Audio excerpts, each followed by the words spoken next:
Ankleshwar Rajkamal arcade Durga fire and safety કન્સલ્ટની ઓફિસમાં 1.77 લાખ રોકડની ચોરીનો ભેદ ઉકેલાયો હતો.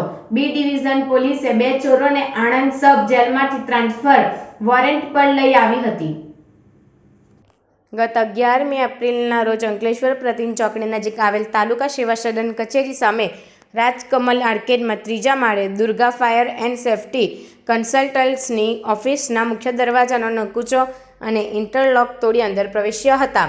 તિજોરી તોડી અંદર રહેલા રોકડા રૂપિયા 1.75 લાખ તેમજ ઓફિસમાં સીસીટીવી જોતા તેનું રેકોર્ડિંગ ડિવાઇસની ચોરી કરી પલાયન થઈ ગયા હતા. અંગે ઓફિસ માલિક હરિકૃષ્ણા ગિરધારી લાલ તન્નાની ફરિયાદને આધારે 1.75 લાખ રોકડ અને 2000નું સીસીટીવી રેકોર્ડિંગ ડિવાઇસની ચોરીનો ગુનો નોંધી વધુ તપાસ આરંભી હતી. તાજેતરમાં આણંદ ચોરીના ગુનામાં મૂળ એમપી ઉજ્જૈન ખાતે રહેતા બંટી કુમારસિંહ રાજપૂત અને પવન ઉર્ફે રાજેશ જયસ્વાલને ઝડપી પાડ્યા હતા. તેમની પૂછપરછમાં અંકલેશ્વર ખાતે દુર્ગા ફાયર એન્ડ સેફટી કન્સલ્ટનીમાં ચોરી કરી હોવાની કબૂલાત કરી હતી, જે અંગે આણંદ પોલીસ દ્વારા અંકલેશ્વર શહેર બી ડિવિઝન પોલીસ મથકે જાણ કરી હતી.